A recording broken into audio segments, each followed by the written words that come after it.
नमस्कार। भारत ज्ञान शो में एक बार फिर से आपका स्वागत है। देश में आम चुनाव होना और ईवीएम पर सवाल उठ जाना एकदम जय वीरू की दोस्ती जैसा हो गया है, जैसे ये दोस्ती कभी नहीं टूटेगी। पिछले साल 3 राज्यों में कांग्रेस की हार, खास करके एमपी में सबसे बड़ी हार के बाद कांग्रेस नेता दिग्विजय सिंह ने ईवीएम पर फिर से वही रोना रोया था। लेकिन दिग्विजय सिंह को ये मालूम होना चाहिए कि ईवीएम कांग्रेस की ही देन है। कुल मिलाकर ये प्रथा लंबे समय से चली आ रही है, सिर्फ किरदार बदलते रहे हैं। 2019 के बाद लोकसभा चुनावों में बीजेपी की हार के बाद बीजेपी ने भी ईवीएम पर सवाल उठाए थे। तब कांग्रेस के नेताओं ने कहा था कि ईवीएम पर सवाल उठाना गलत है। लेकिन 2014 के बाद यही ईवीएम बीजेपी को अच्छी लगने लगी और फिर कभी बीजेपी ने ईवीएम का विरोध नहीं किया। तो कुल मिलाकर मसला यह है कि जो चुनावों में हार गया उसके लिए ईवीएम खराब है, गलत है, हैक हो सकती है, और जो चुनाव जीत गया उसके लिए ईवीएम में कोई गड़बड़ी नहीं होती है। आज ईवीएम के इतिहास से जुड़े कुछ प्रश्न और उनका जवाब लेकर आपके सामने हाजिर हुए हैं, जो बैलेट पेपर से चुनाव कराने पर संभव नहीं है। और आगे ईवीएम के 10 बड़े फायदे भी आपके गिनाने वाले हैं, और वीडियो के लास्ट में हम ये भी बताने वाले हैं कि ईवीएम मशीन से किन किन देशों में चुनाव कराए जाते हैं। हालांकि एक बार चुनाव आयोग ने सब पार्टियों को मौका दिया था कि आओ और ईवीएम हैक करके दिखाओ, जो सभी पार्टियां ये करने में नाकाम रहीं। ईवीएम का रोना कांग्रेस और एक समय कांग्रेस में रहने वाले नेता ही सबसे ज्यादा रोते हैं, लेकिन शायद इनको ये याद नहीं है कि ईवीएम लाने वाली कांग्रेस ही है। दिसंबर 1988 में तत्कालीन राजीव गांधी सरकार ने संसद में इसके लिए बाकायदा एक कानून बनाया था, जो representation of the people act में एक नया सेक्शन 61A जोड़ा गया। इसके तहत अब चुनाव आयोग को ईवीएम के इस्तेमाल की पूरी आज़ादी थी और 15 मार्च 1989 को ये कानूनी संशोधन अमल में आया। अब आप कहेंगे कि क्या 1988 से ही ईवीएम मशीन से चुनाव करवाए जाते हैं? तो इसका जवाब है नहीं। दरअसल इलेक्शन कमीशन ऑफ इंडिया ने 1977 में ईवीएम मशीन के ऊपर काम करना शुरू कर दिया था। इसके लिए 1977 में तत्कालीन चुनाव आयुक्त LS सकधर ने इलेक्ट्रॉनिक्स कॉरपोरेशन ऑफ इंडिया की ऑफिस में जाकर ये जानने की कोशिश की कि क्या ऐसी कोई मशीन बन सकती है जिसके सहारे इंडिया में चुनाव हो सकें। ECAI यानी इलेक्ट्रॉनिक्स कॉरपोरेशन ऑफ इंडिया की हाँ पर उसको ये काम सौंप दिया गया और 1979 में इसका एक प्रोटोटाइप भी बनके तैयार हो गया। 6 अगस्त 1980 को चुनाव आयोग ने सभी राजनीतिक पार्टियों के सामने इस मशीन को चलाकर दिखाया। इसी बीच भारतीय इलेक्ट्रॉनिक्स लिमिटेड भेल ने भी एक खोज कर डाली। एक micro computer based voting equipment बनाया था, जिसे उसने कंपनी की यूनियन के चुनाव में सबसे पहले इस्तेमाल भी किया था, जहां यह कारगर साबित हुआ था। 29 जुलाई 1981 को फिर एक मीटिंग हुई। इलेक्ट्रॉनिक्स कॉरपोरेशन ऑफ इंडिया और भेल कानून मंत्रालय और चुनाव आयोग के बड़े अधिकारियों के बीच बातचीत सफल रही। फिर 19 मई 1982 को जो हुआ वो ऐतिहासिक था। चुनाव आयोग ने संविधान के आर्टिकल 324 के तहत ईवीएम का इस्तेमाल करने की मंजूरी दे दी।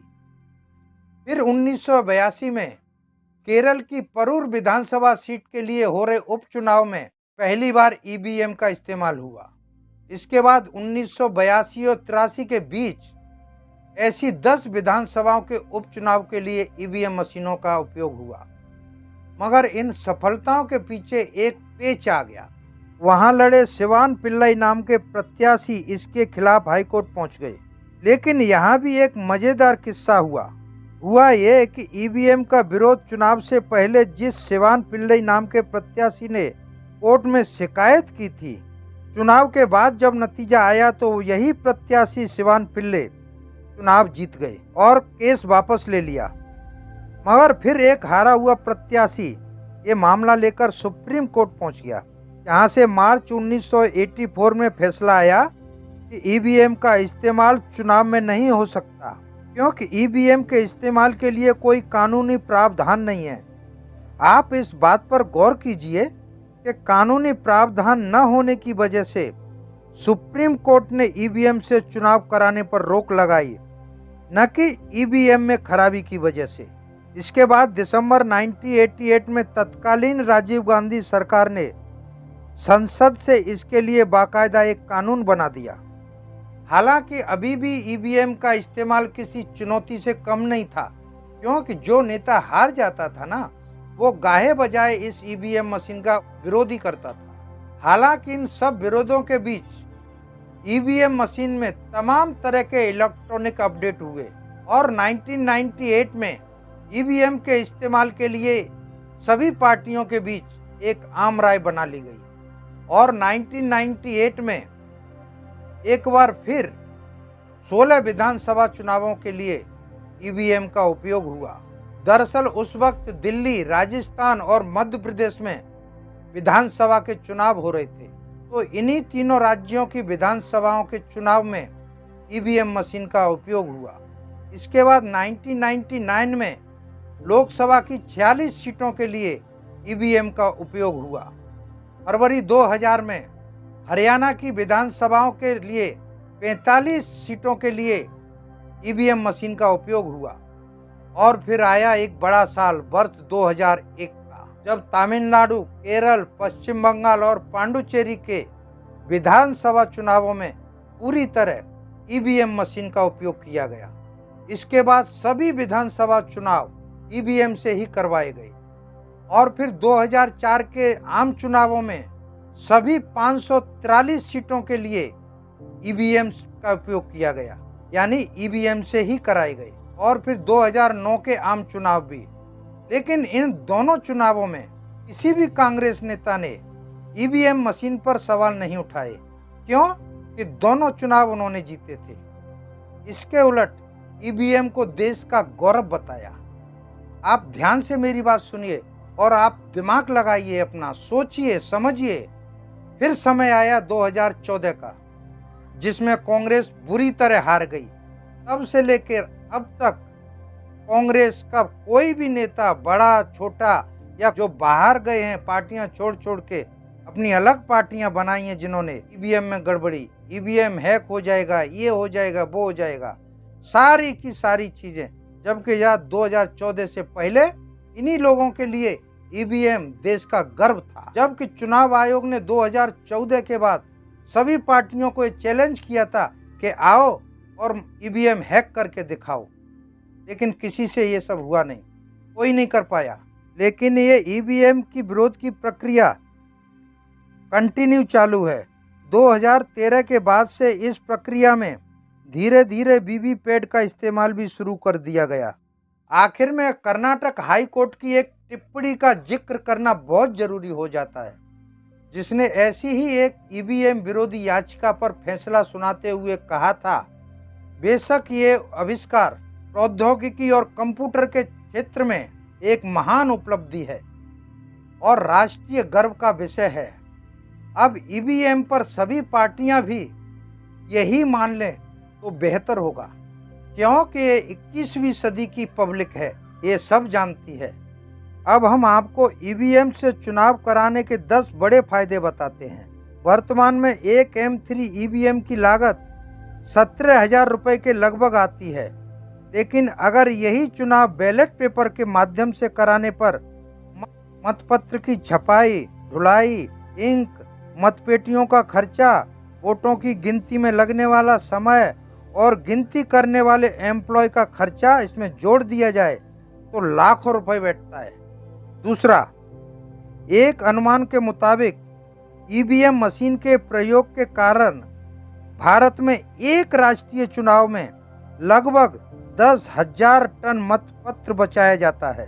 तीसरा, ईवीएम मशीनों को मतपेटियों की तुलना में आसानी से एक जगह से दूसरी जगह ले जाया जा सकता है, क्योंकि ये हल्का और पोर्टेबल होता है। चौथा, ईवीएम मशीनों के द्वारा मतगणना तेजी से होती है। 5वां, आपको जानकर आश्चर्य होगा कि निरक्षर लोग भी मतपत्र प्रणाली की तुलना में ईवीएम मशीन के द्वारा मतदान करने में आसानी होती है। 6, ईवीएम मशीनों के द्वारा चूंकि एक ही बार मत डाला जा सकता है, इसलिए फर्जी मतदान में बहुत कमी दर्ज की गई है। 7वां, मतदान होने के बाद ईवीएम मशीन की मेमोरी में स्वतः ही परिणाम स्टोर हो जाते हैं। 8वां, ईवीएम की नियंत्रण इकाई मतदान के परिणाम को 10 साल से भी अधिक समय तक अपनी मेमोरी में सुरक्षित रख सकता है।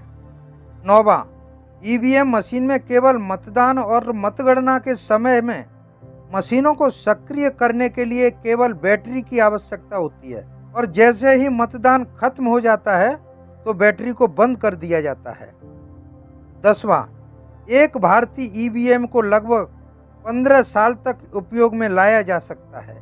इसके उलट अगर बैलेट पेपर से मतदान कराया जाएगा तो समझिए इसका कितना गुना पैसा जाएगा। आपको ये भी बता दूं कि ईवीएम से चुनाव अकेले भारत में ही नहीं होते, बल्कि भारत के साथ साथ नेपाल, भूटान, मालदीव, मिस्र, नामीबिया, फिजी, जॉर्डन और केन्या जैसे देशों में ईवीएम की मदद से चुनाव कराए जाते हैं। इनमें से ज़्यादातर देशों को भारत ही ईवीएम मशीन और उससे जुड़ी सामग्री का निर्यात करता है। इसके अलावा कई अन्य एशियाई और अफ्रीकी देश हैं जो भारतीय ईवीएम सिस्टम को खरीदने में रुचि दिखा रहे हैं। मेरी वीडियो कैसी लगी आप कमेंट करके बताइए, और अगर वीडियो अच्छी लगी हो तो एक लाइक ज़रूर करें। इस वीडियो में बस इतना ही। अगली वीडियो का इंतज़ार करें जो डे आफ्टर टुमारो में आएगी, और चैनल को सब्सक्राइब जरूर कर लें और उसके बाद में बेल को दबाकर ऑल को प्रेस करना कभी मत भूलें, क्योंकि इससे सबसे पहले नोटिफिकेशन आपको जाएगी। Thank you for watching my video. जय हिंद, वंदे मातरम।